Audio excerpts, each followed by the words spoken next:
Making flexibility gains will feel like walking through mud if you fail to understand this key point. You can use completely different techniques in the exact same positions and get flexible with different mechanisms. Here, I'll give you an in-depth understanding of this concept by showing you the differences between two of the most effective methods to increase flexibility. So by the end of the video, you'll know exactly how to do each one. Let's start with the mindset that you must avoid to start getting results. The effectiveness of flexibility training declines if you think of it only as stretching exercises. In reality, flexibility training is basically a set of many different tools that you can apply to the same exercises in order to benefit from different mechanisms. I think many people miss that point based on some comments I got in one of my previous videos. In that video, I presented a method and used the word new because it is new. However, I got a fair amount of pushback from people that couldn't see the difference between this new method and a well-known PNF method that has existed for decades. And that's because both methods include muscle contractions in stretched positions, meaning that as exercises they look almost identical. However, here I'll explain how they are different as night and day and how you can do both of them to get completely different benefits. By knowing these differences, you'll gain an advanced understanding of modern flexibility training concepts that not even flexibility coaches possess. So what two methods am I talking about? The name of the new method I presented is Contract Passive Range, and the name of the old PNF method is Contract Relax. I promise these names will make sense by the end of this video. First, it is important to note the end goal of these methods. As with every flexibility method, they aim to decrease the activation of the neural reflexes that restrict your movement. As we've seen many times in this channel, these neural reflexes are the main factor opposing your stretches, not muscle tightness.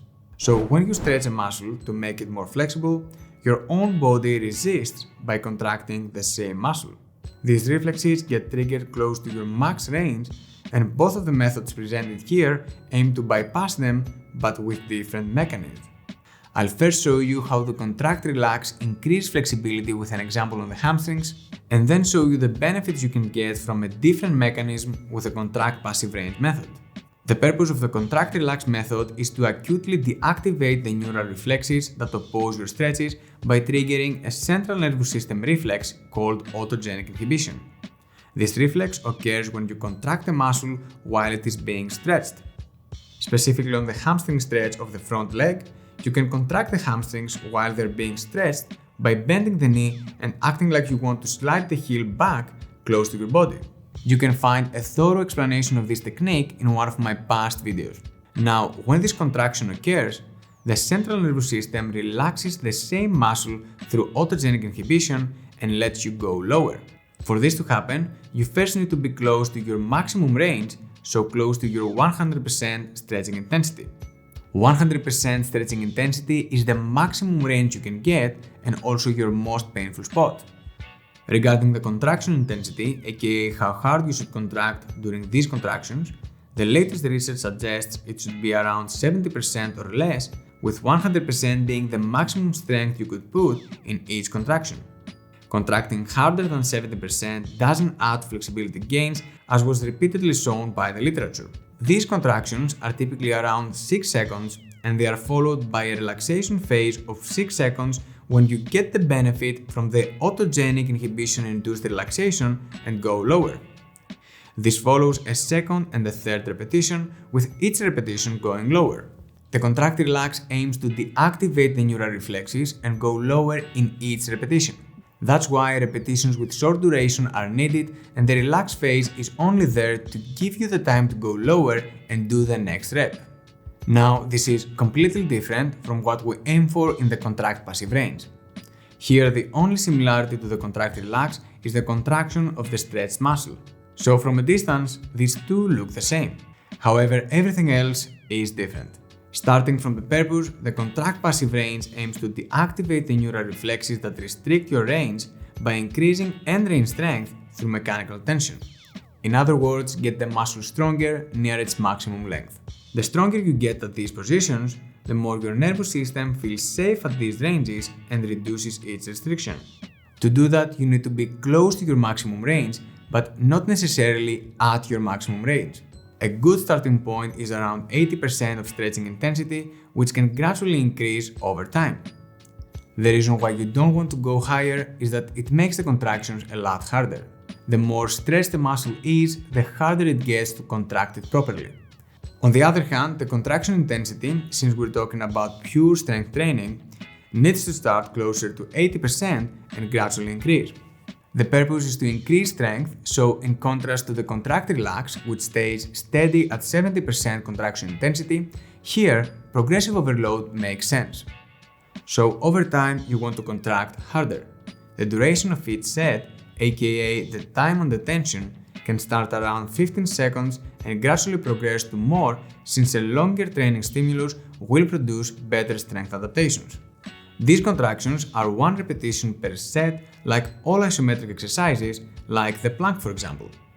So if we look at the big picture here, both of these methods have contractions in stretch positions, but each has its own different purpose, mechanisms, stretching intensity, contraction intensity, repetitions, and time under tension. Additionally, what to expect from each method differs. In the contract relax, you should expect increased flexibility in every set and every session. Most of these results are lost in the following days, but the small gains that remain from each session slowly accumulate and eventually add up to significant flexibility results. On the other hand, with the contract passive range, you might get some gains within a session. However, the main outcome of this method is a more long-term but more significant result. In this method, the strength-related adaptations that will be completed after some weeks of training will provide both active and passive flexibility. So tell me, do these methods look the same to you now? I don't think they do, because now you can see clearly as day what really matters in a flexibility training session, which is the combination of training variables and techniques that consist the method you apply and the mechanism you trigger to get the result that you want. In addition to that, let's see also how you could progress with these too, because apart from just increasing sets, the rest training variables progress differently. On the contract relax, you never progress by increasing the contraction intensity, because this has repeatedly been shown by the literature to not increase the effect of autogenic inhibition. The basic point here is to keep increasing the range and doing more repetitions per set, close to 6 seconds time under tension. In contrast, in the contract passive range, the aim is to increase the contraction intensity from 80% to 100% while staying relatively high on the stretching intensity. The duration, aka time under tension, can go from 15 seconds to 45 seconds as you progress. So even though it's the same exercise, these two methods increase flexibility through completely different paths. And this is the same with every training variable. For example, think of the squat exercise.